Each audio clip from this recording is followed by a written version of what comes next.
Welcome to Voices in Action, a new podcast by the Eastern Oregon Center for Independent Living about disability in Oregon.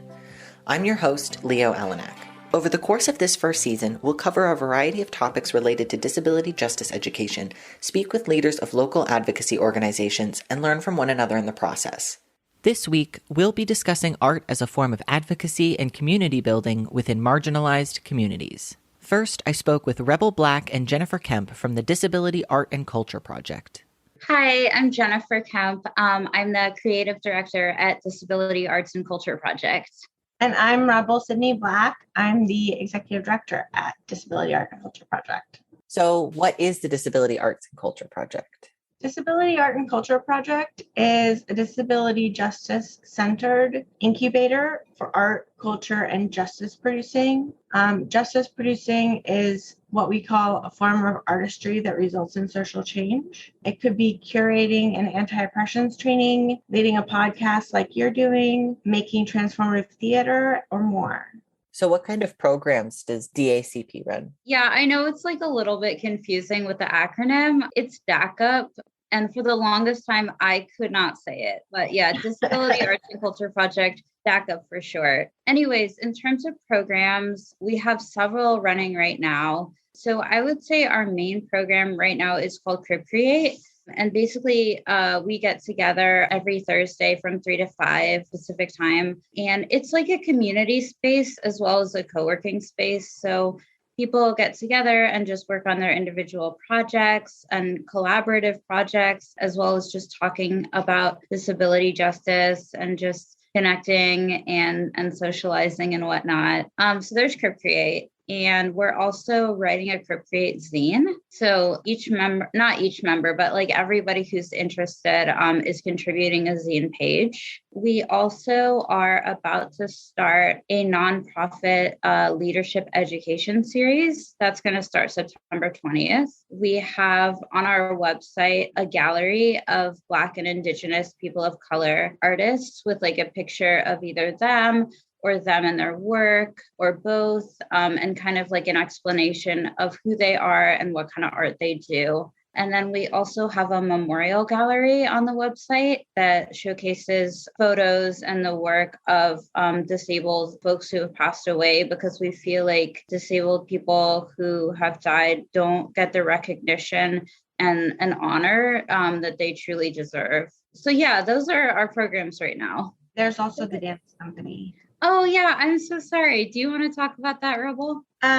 Sure. We also have the Inclusive Arts Vibe Dance Company, which works with youth, which is broadly defined to teach them about choreography and dance. And this year, they're still figuring out how to have rehearsals because of COVID, but they're excited to get things going again for this year. That's awesome. So how did you both get connected with DACUP?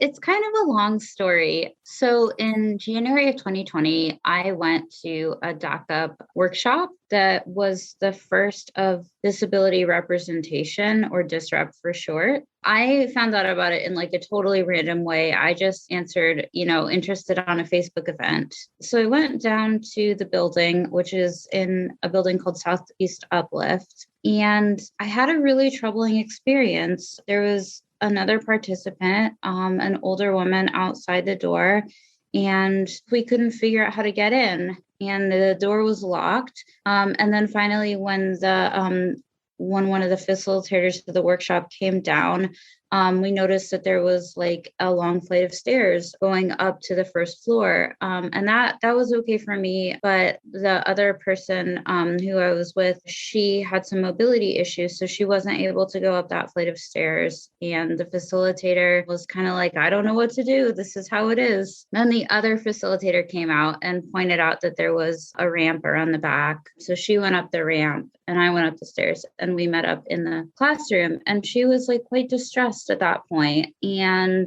was crying, and I tried to console her, but things really just got worse from there. This participant, she also was hard of hearing, and the disability representation workshop, it didn't have any ASL interpretation, didn't have any captioning. It was basically like a PowerPoint, and everyone was facing the PowerPoint, like the screen at the front of the room. And so like at a certain point, this other participant, she asked if folks could like turn their chairs to face her because she's really proficient with lip reading.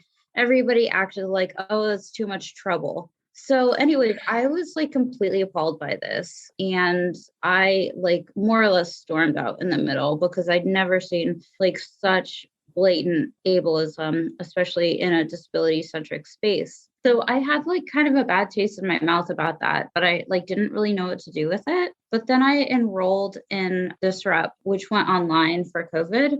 And my friend Grant Miller, who's just like honestly an old friend from childhood, they were teaching Disrupt, or they were co-leading Disrupt. And I didn't even realize that this was the same program or that it was affiliated with DACA. But me and Grant were just talking about it, and I relayed this story to them, and they were also appalled and were like, you should write a letter to the board of directors about your experience. So I did. And I guess a lot of people were having similar experiences with DACA at the time. And we had a consultant named Andrea Levant come in and do an equity assessment of DACA. I didn't know about this at the time because I wasn't working there yet. But anyways, I guess all these stories were kind of piling up. And Grant was basically like, I think we need a whole overhaul of DACA. Like we need new leadership. We need a new executive director. We need a new board. So that happened, and Rebel became the executive director. And I already knew Rebel through Grant and through our other friend, Jonathan. And we're in Crip Create together, and just like we're already in community.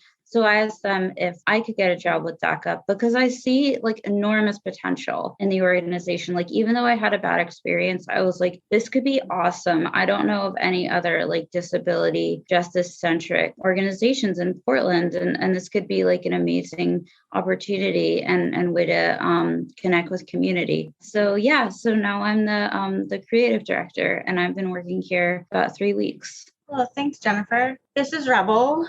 I was never directly involved with DACA prior to being chosen as the executive director. I saw the harms that DACA was causing in community because my friend was an intern there and my partner attended their disability justice leadership training, and both had intense experiences of ableism and racism. And also, well, my partner witnessed racism. They're white. And Grant and I talked about DACA's future directions while Andrea Levant was conducting an equity assessment in 2021. And he suggested that I apply to be the executive director because of my experience with disability justice and nonprofit arts administration, which is what I got my degree in. I also founded the Portland Disability Justice Collective and organized a conference in 2020 called As We Are: Disability Justice and Community Care that had 8 speakers over 2 days. So I have some experience with disability justice work, and I'm really excited about the new directions DACA is going.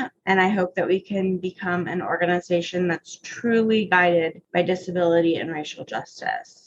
Yeah. So why is art important in relation to advocacy work?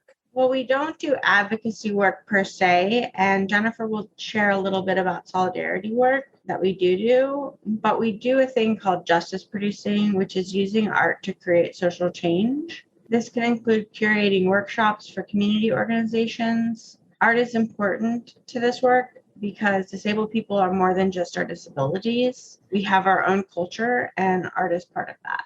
Yeah. So when I first read this question, I was like a little bit confused. I didn't know how to answer it. And I think it's because, like Rebel just mentioned, we don't really do advocacy work because like we ourselves are disabled. I mean, we're everyone who works on DACA besides our intern, but also we're trying to get the board to be all disabled folks as well. It's not like we're serving a different population than who we ourselves are. So it's not exactly advocacy, it's more like solidarity and like the understanding that like in terms of the members of DACA, like a lot of the experiences that they've undergone with ableism and like the medical industrial complex and and just different things are things that we ourselves have gone through. So yeah, that's kind of more of our focus. Yeah, thank you for clarifying. Yeah, that was kind of the intent behind the question. But yeah, the wording there, I didn't quite have, so that's helpful to know. What does art mean to you both as a disabled and multiply marginalized person? For me, rebel art, especially quilt making, is a way of weaving together and healing the intergenerational wounds that racism, poverty, and transracial adoption and abuse caused in my family. I do art to heal myself and my ancestors, both the wounding they experienced and the wounds that they caused. So that's what art means to me. Yeah, so for me, I've always really loved art from a young age and did a lot of drawing and painting when I was a kid. And my grandmother, who I was very close to, she lived in New York City and she would take me to museums. She lived really close to the Metropolitan Museum of Art, so she would take me there. And just from like a really young age, I was absolutely enthralled with art and I just loved the big paintings and I could just walk around in the different rooms for hours and just I was fascinated. And just to give you a little bit of like racial context, so I'm Black on my dad's side, but on my mother's side, they're white and Jewish. So my grandma was white. And it wasn't until college that I started to get more radicalized and just more cognizant of racial issues and just colonialism and the legacy of colonialism. So, anyways, I remember in college, like I went back with my grandma and like I was looking at these same big kind of like imperialistic paintings and realizing like, oh, I just feel so angry. I don't feel inspired anymore. Like these are depicting colonialism. And if they're not depicting colonialism, the resources that went to create like this grandiose art, these resources were based on the profit that was based on the exploitation of Black people, of Indigenous people, Asian people, Middle Eastern people, people of color all over the world. So it's hard for me to kind of like reconcile that. But, anyways, I'm like really interested in working at DACA because it gives people who have not necessarily had their art celebrated, Black people, Indigenous people, other people of color, and people with disabilities, like a chance to do art and have it celebrated and have it recognized. How has COVID impacted DACA and your work? Well, we've closed down programming and funding for the 2021 fiscal year. So we're very low on resources as we start up in 2022 fiscal year. In the summer of 2020, DISREP, which stands for Disability Representation, was online, which made it a big success. We were able to collaborate with Claudia Alec, a trans media producer in the Bay Area who is Black and disabled. They're really amazing, and that collaboration wouldn't have been possible if we hadn't been forced online by the pandemic. So COVID has taught us that art and theater can take place over Zoom and has allowed DACA to become a national and even sometimes international organization. Yeah, I know that Crip Create. So I heard about Crip Create through the Disability Equity Center in Corvo. Are more of your programs then going to be virtual long term too? Yeah. Yeah, that's kind of the idea. There are pros and cons to that, right? Because on the one hand, it's like it's more accessible and it can reach a wider audience. And it's also more inexpensive. On the other hand, I do think that there's something to be said for in-person meeting and kind of the energy that creates. And there are certain like forms of art and theater and dance that at least some of the participants have to be in person for the medium to really work. So I guess my vision is that we'll do kind of like a combination of both. But since we don't have a building yet and we're just worried about COVID and we're worried about the Delta variant and whatnot, currently all of our programs are online. So I think you mentioned some at the beginning of this conversation, but are there any projects or programs in development that you'd like to share or talk about? Yeah. So I was kind of talking about the programs that are already in existence, but one I mentioned that is about to kick off, it's the nonprofit leadership educational series. So that's going to be really awesome. It's a 6-month program where you learn about basically how to run a nonprofit in like an anti-oppressive way. So we're going to talk about like how to make sure that equity is happening, how to make sure that racial justice is happening, how to make it accessible to disabled folks, how to get stuff done, how to make it sustainable so like people don't burn out, how to write grants, all kinds of stuff like that. So that's going to start soon. And then something else I really want to start up after that is over is a study group about disability justice issues. So Rebel came up with this study guide, which is really amazing and has a lot of work from Leah Lakshmi Pepinsna Samarasuna. I might have messed up that name. I apologize if I did. And her work in care work, and also Sins Invalid, which is an Oakland-based disability justice performance troupe. And then it also has a lot of like videos and audio of lived experience of disabled people resisting ableism and oppression. So I looked over the list and it looks really great. So I want to try and teach that at the end of the winter or next spring. Jennifer and I come to consent on all programs. So this is just an idea that we're kind of bouncing around right now that I haven't told her yet about. But I was talking to a local nonprofit houseless cafe called Sisters of the Road. And one of our board members enjoys creative writing. And I was talking to their executive director at Sisters just about ways we might be able to collaborate. And one idea we had was to get a PA system and socially distance in a park and have a creative writing session for people who are houseless. So that's one idea that we had. I don't know if it'll come to fruition. I need to talk to Jennifer about that. But yeah, it's just an idea that we're tossing about. Yeah, that's an awesome idea. I'm about it. We should talk about that more and try and make it happen. Yeah, that sounds incredible. And what was the cafe that you mentioned working with? Sisters of the Road. So I worked there about 10 years ago. Oh, wow. Okay. And that's where I got some of my nonprofit leadership experience. So how can people support DACUP or get involved? Well, check out our website, dacp.art, dacup.art. And if you're a BIPOC artist, you can upload your story with your Cash App or your Venmo tags, your website, and a photo to our BIPOC Artist Gallery. If you'd like to honor a disabled person who's passed away, please upload their photo or an image of an altar or important imagery along with their story to our memorial gallery. You can join us for Crip Create on Thursdays from 3 to 5 p.m. Pacific time. And there's also a donate button on our website. Since we had to take off last year to do an equity assessment and because of COVID, we didn't do any fundraising. So this year we're really low on resources. So if you have resources and you'd like to share them with us, we would love to take them. And that's a tax deductible donation. So our board of directors is like a really pivotal part of what we do. They hold a lot of power, and we're trying to diversify the board because previously it had been just white people and some of them weren't even disabled. So our goal now is for all the people on the board to be disabled.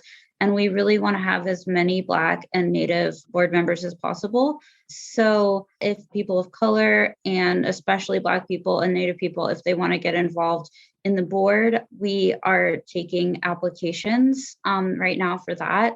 And then this is not quite yet, but it's going to roll out soon. We're going to have a membership drive.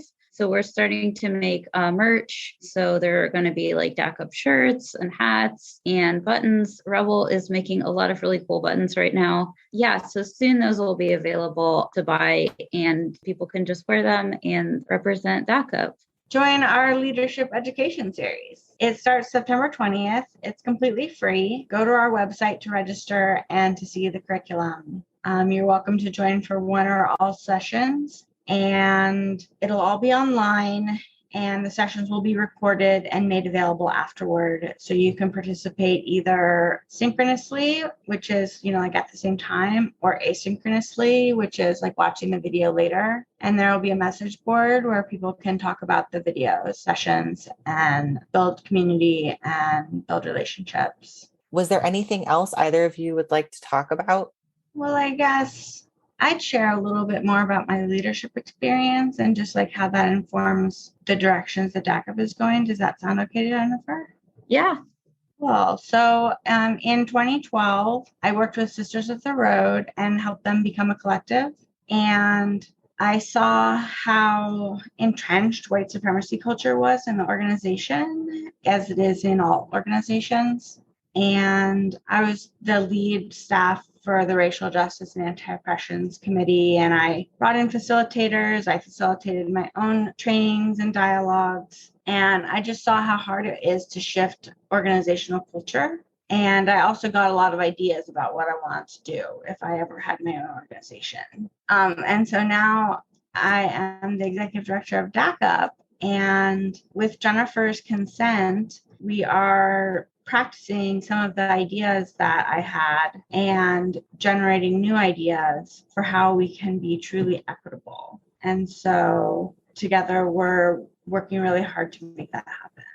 Yeah, I almost feel like I've come at it from the opposite direction. So, just being Black, I have, thought about race and racism and racial consciousness my whole adult life. And I was a sociology major in college. So I was thinking about this stuff. Most of my career, I did some journalism and I worked with youth. And the last 2 years, I worked for a program called Communities for Safe Kids. And it was a violence prevention program. It was under the umbrella of domestic violence and sexual assault prevention, but it was also a puppetry program. So what we would do is we'd go into schools and do puppet shows and facilitate workshops about a variety of subjects, including race and racism, gender, sexual assault and child abuse, and domestic violence, among other things. So we really covered a wide swath of topics. But me being disabled, working at that job was super difficult, and I really enjoyed it.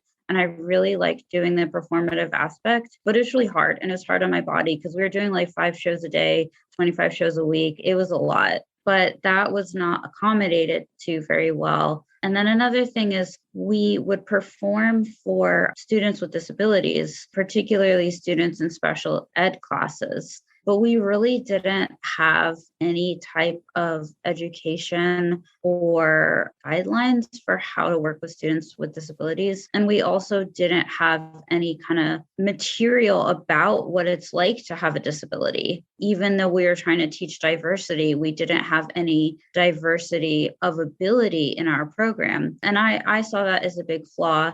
So that kind of like brought me around to wanting to work with disabled folks and talk about disability in an upfront way. So I think that, yeah, we're really kind of combining like ideas about disability justice and anti-racism in this organization.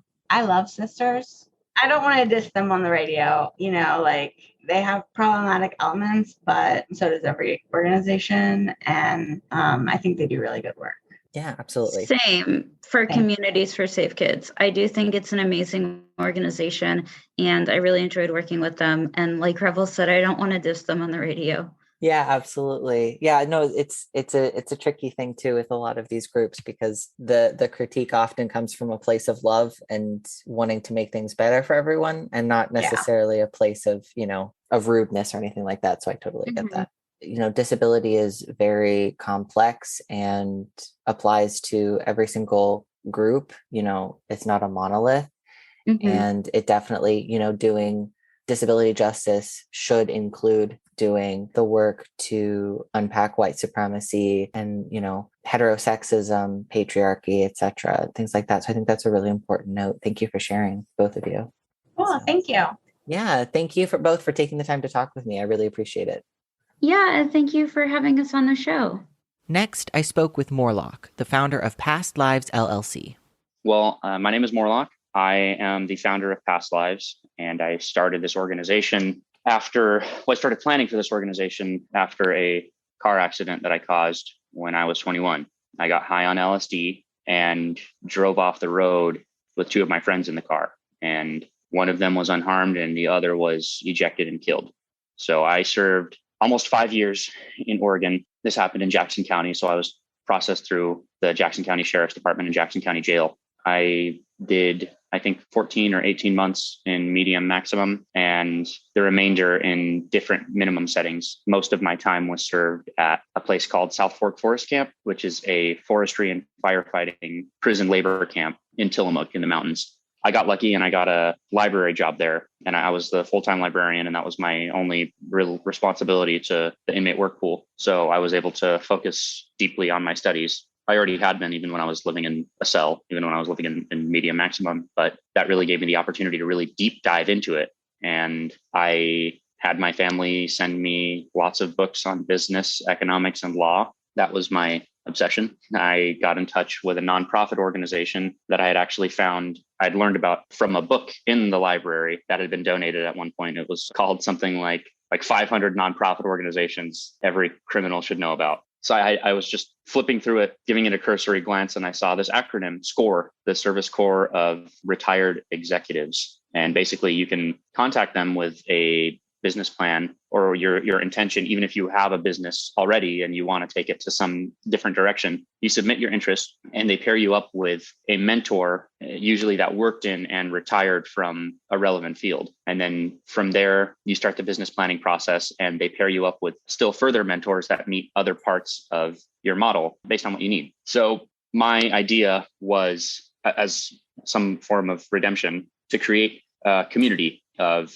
people and businesses that wanted to provide employment and mentorship and creative opportunities to people coming out of the prison system. Because I looked around as soon as I landed in that system, and I felt horrible about what I'd done. I wanted to turn my life around. I wanted to give some meaning to that nightmare. My friend was gone because of me. And looking around for whatever correctional or rehabilitative resources were offered, they just weren't there. And those things that alleged to be were poorly funded and poorly resourced, poorly managed, and just hotly contested by security staff. Always trying to shut them down, always trying to limit them. And getting anything actually productive or educational done was a hugely bureaucratic and highly resisted process. So on the other hand, all of the industrial facilities were incredibly well resourced. Entire prisons dedicated to one industry, or huge warehouses constructed for a corporation's furniture factory, with state-of-the-art equipment. And it was remarkable. I saw woodworking, metalworking, auto mechanics, electronics, garments, forestry and firefighting, like I mentioned before, airbrushing. There were hobby shops. A lot of inmates had the opportunity to develop a lot of marketable skills. And on top of that, had a lot of time to invest in art and music as some kind of a release, but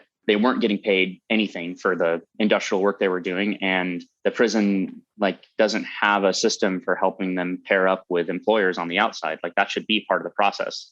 So we get out oftentimes with very marketable skills that we can't leverage to build a life around. We can't build a life around the thing that we know how to do now. So pretty early on, I realized that this could be amazing. Prison sucks, but it could actually serve something for the community rather than just exposing you to a bunch of Nazis and problematic people and making you worse and crippling you and traumatizing you. It could do something more than that. So I saw all of these different facilities in one institution and how those things would be leveraged for the operation of a prison. They were so well integrated with one another. Inmates were running all of the maintenance, all the fabrication. They were, the labor force for several businesses that were being operated using that labor pool. And I thought with this level of efficiency, with all of these facilities and skills in one location, this could be leveraged in a much more positive way. So surprisingly, a lot of my inspiration was drawn upon at least the physical organization of those resources, of those facilities, equipment, different organized assets of a prison. So I wanted to get out. I wanted to build a multi-purpose warehouse. At first, it was a commune. That was the idea that I had. I'm going to build a commune. And my mentors were like, boy, you're an idiot. That's way far out. Start with what you know. So I started with planning out a wood shop. And I got out 10 months ago and I did that. I started a community wood shop. There was a metal shop being run by a friend, a new friend, somebody that I made after I released. It was a vestige of a prior business deal that went wrong. The shop was losing money, but he had invested in all this equipment and he had seen how quickly I'd built up the wood shop. And by that point, the multimedia art section, or stained glass painting, sewing, electronics. And he thought, you know what, that's somebody that could manage this. So we called it the soft assimilation of the metal shop into past lives. And the soft assimilation event was what we called it.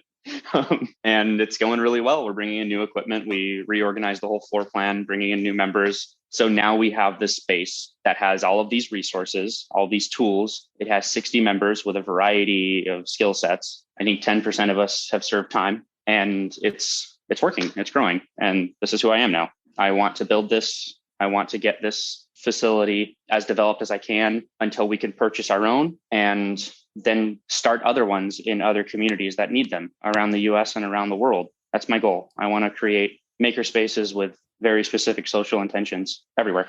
Yeah. So what exactly, like, what's kind of the elevator pitch for Past Lives LLC? Well, Past Lives is a makerspace right now. It's a community of artists, industrial workers, small business owners that are dedicated to creating employment and mentorship and creative opportunities for people coming out of the prison system and anyone facing similar systematic disadvantages. I know you've touched on it a little bit, but what kind of workshops does Past Lives run? We have our wood shop. We have a welding shop. Now we're installing machining capacity into the metal shop, and we're installing a blacksmithing nook. So we just got to forage a foundry and our propane tank, and people are donating different tools and supplies. We have a mentor for all that. Anyway, very excited about the blacksmithing shop. Aside from that, we have art framing. We have stained glass. We have a engineering CNC and electronics lab. So like CNC routers, 3D printing, that kind of stuff. And painting, airbrush, sewing. We have like leather working tools that we've yet to really organize into a shop, some wood burning stuff, and just miscellanea for arts and crafts. What other organizations or artists do you work with? Right now we're working with Critical Resistance. They are a nationwide prison abolition group. They're huge, and they've been extremely supportive to us. We are working with some people at the OJRC, my friend Adam Gregg, who's a paralegal, and Alice, who is their communications director. They're responsible for a lot of good work that's been done recently in light of the forest fires and the COVID-19 crisis that's affected prisons dramatically. We are working with a group called the People Store. They drive around in a box truck loaded with donated supplies, essential supplies, and they hand them out to people in need. So food, socks, underwear, hygiene items, that kind of stuff, flashlights and batteries, and the things that people need if they're living in rough circumstances. And an organization called Blur, and I don't know what the acronym stands for, but it's BLUR, and they are building tiny houses for the houseless. So the last two, the People Store and Blur, are organizations that we give access to based on our community enrichment project program. So people that are running a direct to cause community enrichment project, meaning that no sale is made and the project isn't being used for the personal use or profit of the folks building it, can access our space for free. They have to be very organized. I ask that they submit like a CAD drawing, a parts list, a build plan, and that they provide their own labor pool, project manager, design, and build team, and their own consumables. But we have space and we have equipment, and I consult them on the construction of whatever it is that they're building for the community. So were you involved in this in, a similar kind of like workshop field before you were incarcerated, or was this something that, your focus completely changed? In a lot of ways, this has always been my intention. I actually attempted to start a collective in Seattle when I was in college. I was studying engineering, and I thought, my rent is too expensive in this apartment. I'm the only one on the lease. Fuck it. I put out an ad on Craigslist, like, hey, let's get as many people as we can fit in this apartment. We're going to start businesses. Rent's going to be really cheap. It's going to be great. And of course, it was a disaster. Just a lot of problematic people that I didn't know how to manage living in my apartment, running amok. Someone threw a jar of mayonnaise at me, took a bunch of my tools, and it was a whole thing. So I've had this on my mind since I was a kid. I used to create cities outside out of sticks and mud and whatever. And they were ideal cities. They were communities that had everything that they needed, and they were functional. And somehow that's what I wanted to create in real life when I grew up. And my first thought was, I'm going to become a doctor. That's the career path that I know makes the most money. And my childhood hero was Hawkeye Pierce from MASH. I don't know how many people are going to catch that, but my parents exposed us to a lot of old TV. And I thought, I'm going to become a trauma surgeon. I'm going to make a bunch of money, and I'm just going to buy all this stuff in cash and build this community that has every industry on lockdown. And it'll be very efficient, and it's going to be great. Then I switched my intended major to engineering. I was going to specialize in systems engineering. So not necessarily computer systems, but very complex problem solving, very complex project management, a lot of moving parts. How do we leverage the resources that we have on hand to accomplish goals? And I was about to enter my electrical engineering major. You need a bachelor's in an engineering field, as I understood it at the time, in order to test into systems. And before I got into my electrical engineering program, that's when the accident happened and I went to prison. And my friend actually was trying to help me get this together. At the time, we had a different name for it. It was a slightly different flavor, but it was the same thing. And it wasn't built around the ex-incarcerated as a starting point. I just realized that we're the ones that are causing damage to society. We're in a lot of ways the ones that need the most attention. And if we start there at people who are currently incarcerated, people who are they are all in the same spot. We know where they are. These are people that have problems. And if we can help these problems, we help the whole community. So that's what made the shift. But yes, this has been a lifelong project. So do you work with any disabled artists who were previously incarcerated at the moment? If we do, it would only be mental disabilities. And the few that are unfortunately no longer a part of our space. We've had some pretty intense mental health events take place. Somebody ended up back in jail and 2 people it was unsafe. Do you offer connections to mental health support as well? Not necessarily yourself, but is there a different organization or somebody that you work with to kind of assist? Because that's, I'd imagine, a major component too. It will be, yes. And it is a major component. What we've tried to do in the past and haven't really had a lot of success with is trying to help them get their organ health plan squared away so that they can actually start seeking therapy and help. This isn't exactly my specialty in my industrial skills or my ability to be a mentor, but I've tried a lot. And at the end of the day, I don't have any way to compel them to get help, even if I really feel like they need it, or even if they're committing crimes or endangering people. It's not something I've had any control over. So that's been really hard. A couple of those people have been close friends that I met in prison who I went through a lot with and really wanted to help them succeed. And in fact, they did a lot early on to get past lives off the ground, put in a lot of labor. So yeah, I want that to be an element of what we do. Actually, we started a transitional services unit at South Fork Forest Camp, me and some of my friends. The prison counselor at that institution allowed us or advocated for us to make use of an unused trailer that was on the property. And there were some old computers that we got fixed up and running. And they let me hire a team of specialist inmates. Just out of the 200 or so people at that institution, we found somebody that could specialize in employment, education, housing, addiction recovery, health, mental and physical health, transportation, finance, legal aid, tribal affairs, and veteran affairs. So everybody that was a specialist in one of those areas had, some reason for doing so. The employment guy had been the hiring manager for a company. Veteran affairs was a former combat sergeant, so on and so forth. They had skills that were relevant to it. And we would write, letters out to the community for each of those departments, and the community would send us brochures, pamphlets, whatever resources are available in that subject area. And it was working really well. Eventually, the prison just shut it down, just put it under an ambiguous blanket investigation. And we were doing really good work. It was functioning. So yeah, that was actually, I'd been chomping at the bit when I was incarcerated. This business planning process was my passion. So building the transitional services program was based around what I wanted to do on the outside. And it was always the hope that this would be a resource that could be connected to what I started on the outside. So they'd be paired up.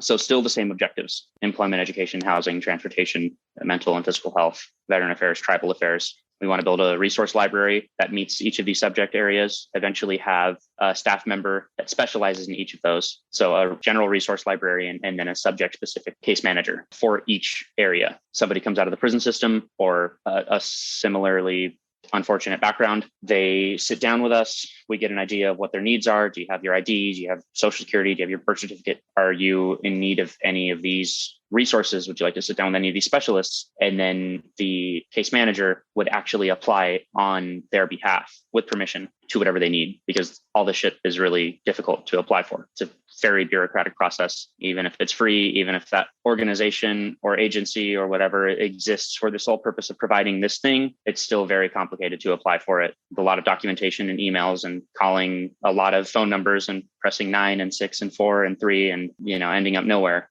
So it's a difficult thing to do the first time. That's why we want a specialist in each area.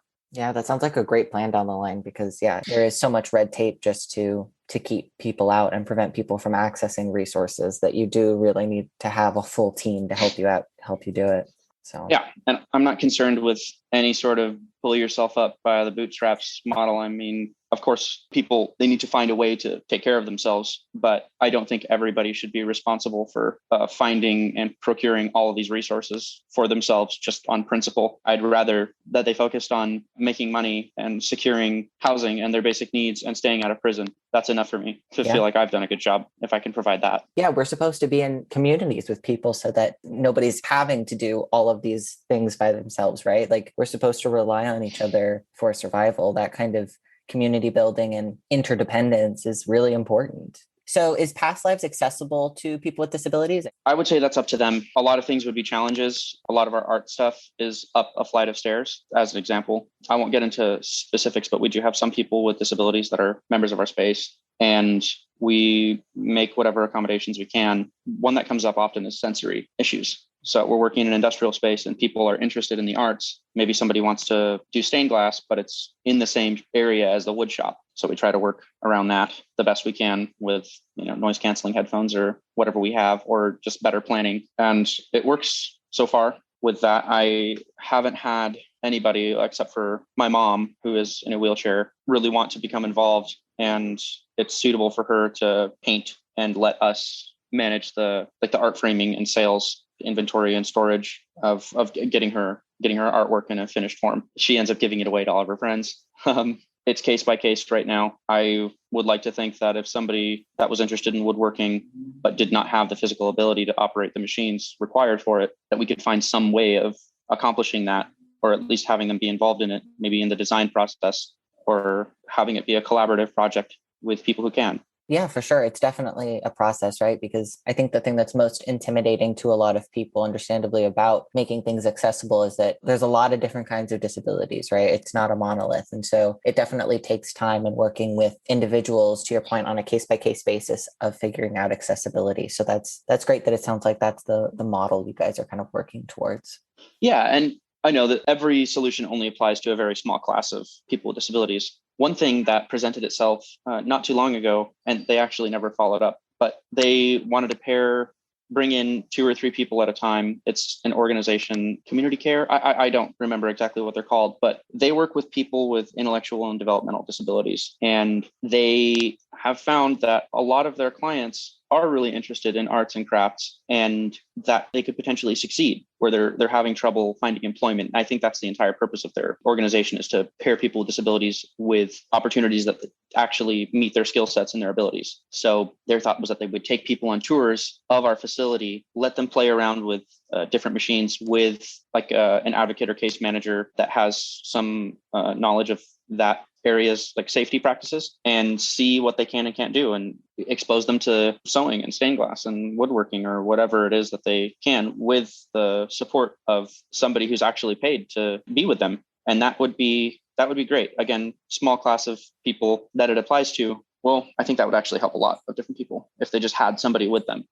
And this organization provides that. And I don't think they're volunteer based. I think these people are actually paid to sit with them and make sure that they're safe. And they would work in our facility, collect job skills, find out what they're good at, and then find businesses that would be relevant to those skills. And they would just use this as kind of a training facility. That's awesome. That sounds like a great model. And I was really thrilled about this, but people are busy. They haven't followed up yet. So how does this kind of work? How does Past Lives help people coming out of prison? Well, at a very basic level, it provides a creative space that matches the skill sets they learned while on the inside. So in an ideal situation, somebody that's an awesome woodworker that just released after doing 10 years at the Oregon State Penitentiary Furniture Factory or Two Rivers Furniture Factory or whatever could come out, have super affordable access or even work trade access to, $50,000 worth of woodworking equipment that they otherwise never would have been able to purchase alone, and have a place to make things and actually them get the money for what they make and sell. In a more ideal situation, what we're actually trying to do outside of providing badass creative space that meets their skill set is use this as a business incubator so that we can start business models that we staff with people coming out of the prison system. So again, just the opportunity to leverage the skills that they already have, to leverage the one thing that they got out of prison. Well, I'm excited to see where this goes because, you said you started this 10 months ago. Mm-hmm. So, wow, this is still a very new organization then. So it sounds like you guys are just exponential growth in terms of just moving very quickly and doing really cool things. So that's exciting.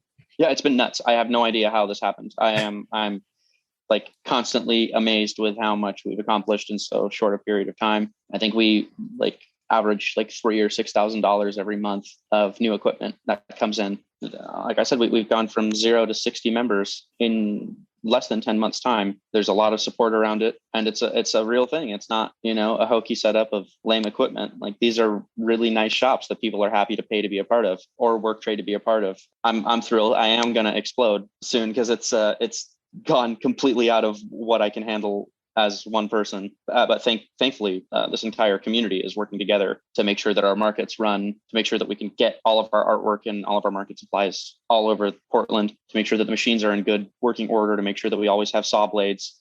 Like, we just got this VMC brought in, this genius kid just purchased it. He's 18, and it's an enormous machine, and it's something with which you can design a 3D model of a part or component, and it cuts or carves or mills it out of steel or metal, any metal. And it's broken, but we have an electrical controls engineer that just joined our space at the same time. The person that purchased the machine himself is very talented with machinery and electronics, and the community is kind of coming together to make sure that this thing runs. We're hoping to have it running in a month. It's being housed in our metal shop. Everyone's really excited about it, and people contribute to the different developments that are taking place. That's so exciting. That just really goes to show that there's been a need for it, that people want it. So that's great to see that need is finally being filled. So how can people support this work or get involved with Past Lives? Well, basic model is people show up, they want access to the stuff, and they pay a membership to use it. They make things and we help them sell it. Their membership payment goes to making sure that this all operates, making sure that the machines are there, that they're in good working order, make sure that our rent is paid. People can buy the things that we make. They can volunteer. We have lots of people that are not artists themselves or don't have industrial skill, but they have, let's say, administrative skill. So like I mentioned this when we first hopped on, somebody's helping transfer all of our business management stuff onto Salesforce, and she's just a straight up volunteer. We have people that want access to the space but can't afford it, and so we provide work trade opportunities. It's 10 hours a month of work trade for one shop. Another thing is sponsoring someone else's membership. Let's say that you are not interested in any of what we have to offer for your own use, but a friend of yours is. You can sponsor their membership. You can gift us equipment or money, or just help us spread the word about what we're doing and why it's important. Tell your friends that have been affected by the prison system that there's a place that cares about them. Before we wrap up, EOSIL has asked me to include this message about COVID-19 vaccinations from Judy Heumann, who is an American disability rights activist. Prior to starring in the documentary film Crip Camp, Judy was known primarily for her work as an international advocate for people with disabilities, which she has been leading since the 1970s. Hello, my name is Judy Heumann. I'm here today to encourage you to please take your COVID vaccine. And if you have friends and family that haven't, please encourage them also. COVID is to be taken seriously. In addition to taking the vaccine, please use other protective methods. Wear a mask, use gloves, and sanitize frequently. If you need additional information and you live in Eastern Oregon, you can contact EOCIL. Thank you, and protect yourselves and the community. If you're interested in learning more about solidarity and advocacy through art, this episode's recommended book is Art as Politics, The Future of Art and Community by Adam Krause. The link to purchase this book can be found in the episode description, or check it out and support your local library. Thanks again to Rebel Black, Jennifer Kemp, and Morlock for speaking with me. This has been Voices in Action, a podcast brought to you by EOSIL.